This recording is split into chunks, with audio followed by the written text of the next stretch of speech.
ये खबर हो सकता है कि कल से किसी चैनल पे ना आए, कल से हम भी इसको ब्रॉडकास्ट न करें, लेकिन इतिहास में याद रखा जाएगा कि किस तरीके से आपके देश के युवा सड़कों पे प्रदर्शन कर रहे थे और आप मौन थे, आप खामोश थे।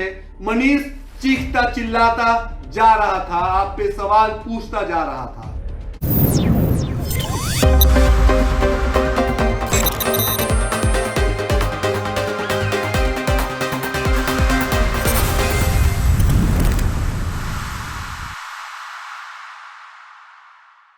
सबसे पहले आपको मैं बताना चाहूंगा कि स्क्रीन के ऊपर इस न्यूज को देखिए। ये न्यूज खुद में बहुत कुछ कहता है। ये ऑस्ट्रेलिया के तेज गेंदबाज एंड्रू ट्रॉट हैं जो कि वापस लौट चुके हैं हिंदुस्तान से। क्यों लौटे हैं और ये खबर क्यों आपको दिखलाया जा रहा है, शिक्षा और रोजगार के इस चैनल पे इस खबर को क्यों प्रकाशित किया जा रहा है? सिर्फ दो कारण। पहला कारण यह है कि हमारे देश में आईपीएल चल रहा है और इनका भी कहना है कि जिस तरीके से जिस देश में पैसों की बारिश हो रही हो एक तरफ क्रिकेट के मैच में, वहीं दूसरी तरफ उस देश की जनता त्राहिमाम कर रहे हो, कोविड से लड़ रहे हो, शमशान घाट में लाइन लगा हुआ हो लाशों की, उस देश में मैं नहीं खेल सकता हूं। मेरा आत्मसम्मान इजाजत नहीं देता है उस देश में क्रिकेट खेलने के लिए और उस देश में पैसा कमाने के लिए। ऐसे कड़े शब्दों का प्रयोग किया गया है। यह बात को हमने आपके सामने क्यों रखा? इसलिए रखा कि कुछ ऐसे भी लोग हैं धरती पे जिनको फर्क पड़ता है, जो इंसानियत को समझते हैं। लेकिन हमारे देश के कुछ ऐसे सर्वे हैं जिनको दिख रहा है कि 21 साल और 22 साल के विद्यार्थी दिल्ली की सड़कों पे प्रदर्शन कर रहे हैं, पुलिस उन पे लाठीचार्ज कर रही है और एक शब्द भी नहीं कहा जाता है उनके लिए, उनके बारे में। आप ज्वाइनिंग दें या ना दें, ये बात की बात है। आप सहानुभूति भरे शब्द का प्रयोग अपने ट्विटर हैंडल से कर सकते थे और आप अच्छे से समझ रहे हैं कि मैं किसके ऊपर निशाना साध रहा हूं। बहुत ही शर्म की बात है कि इतनी समस्याओं से जूझ रहा है हिंदुस्तान, लेकिन फिर भी हिंदुस्तान के राजनीतिक के आसमान पे जश्न मन रहा है। और आपको पता ही है अच्छे से कि जश्न कौन से लोग मना रहे हैं राजनीतिक के आसमान पे। हम और आप तो नहीं मना रहे होंगे। यह खबर इसलिए आपके सामने है क्योंकि आपका देश बदहाल बैठा है। तमाम चुनौतियों से आपका देश सामना कर रहा है, लड़ रहा है, डट रहा है, जूझ रहा है। विदेशी टीम के प्लेयर आपके देश में आकर के मैच को छोड़कर वापस जा रहे हैं। ये राजस्थान रॉयल्स के लिए खेलते हैं और वो वापस जा रहे हैं क्योंकि इनके अंदर नैतिकता है। लेकिन हमारे देश के तमाम गणमान्य नेताओं के अंदर नैतिकता बचा है कि पिछले 2 महीने से दिल्ली में जिस तरीके से प्रदर्शन हुआ है, हताश, नीरस, निराश, व्याकुल, बेचैन विद्यार्थी परीक्षार्थी हैं, उनके जब कमेंट्स आते हैं कि सर मैं 0.18 मार्क्स से रह गया हूं जब से मेरिट लिस्ट आया है, मेरा नाम नहीं आया है, हमें सर ठीक से नींद नहीं आ रहा है, ठीक से हम खाना नहीं खा रहे हैं, जिंदा लाश बने पड़े हैं। यकीन नहीं होगा कि उनके मैसेज को देख करके मैं खुद भी नहीं सो पाता हूं। पूरे रात में बेचैन रहता हूं कि हमारे देश का क्या हाल हो रहा है। हमारे देश के युवा किशोर जा रहे हैं, हमारे देश के युवाओं को किशोर जबरदस्ती ढकेला जा रहा है।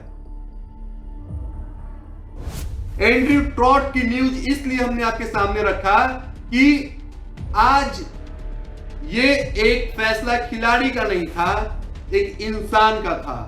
एक इंसान का फैसला लेना इस बात को प्रमाणित करता है कि हमारे समाज में आज भी कुछ अच्छे लोग हैं जिनके बदौलत समाज में संतुलन कायम है। तो फिर इन अच्छे लोगों की पंक्ति में हमारे देश के प्रधानमंत्री और गृह मंत्री क्यों नहीं खड़े हैं? अगर वो अच्छे हैं तो एसएससी जीडी के कैंडिडेट पिछले 2 महीने से दिल्ली के सड़कों पे पुलिस से लाठियां क्यों खा रहे हैं?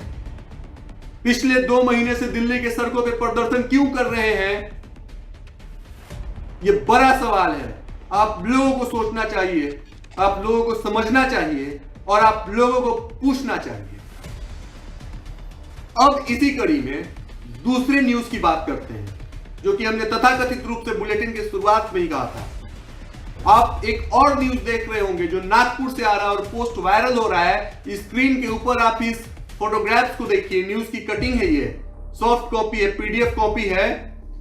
महाराष्ट्र के नागपुर में एक बुजुर्ग व्यक्ति ने हॉस्पिटल में एडमिट अपने बेड को खाली कर दिया। जब उस बुजुर्ग व्यक्ति ने देखा कि एक 40 साल की पत्नी का पति, एक कह सकते हैं हम कि हिंदुस्तान का एक अन्य नागरिक, ऑक्सीजन की कमी से जब तड़फड़ा रहा था और हॉस्पिटल के एम्प्लॉय ने कहा, डॉक्टरों ने कहा कि हॉस्पिटल में बेड नहीं है, इसलिए हम इनको एडमिट नहीं कर सकते हैं।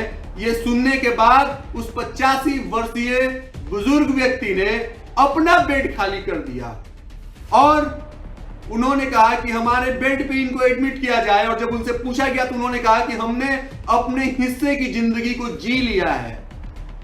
तो हमारे देश में भी कुछ ऐसे लोग हैं, एंड्रयू ट्रॉट जैसे लोग विदेश में ही नहीं है, हमारे देश में भी हैं, जिन्होंने इंसानियत की मिसाल देते हुए अपने बेड को खाली कर दिया और कहा कि इन्हें एडमिट किया जाए, हमने अपने हिस्से की जिंदगी को जी ली है, इसीलिए ज्यादा जरूरत इन्हें है। और 3 दिनों के बाद वो बुजुर्ग हमारे बीच नहीं रहे, वो दुनिया छोड़कर अलविदा कह गए, कोरोना से जंग वो हार गए।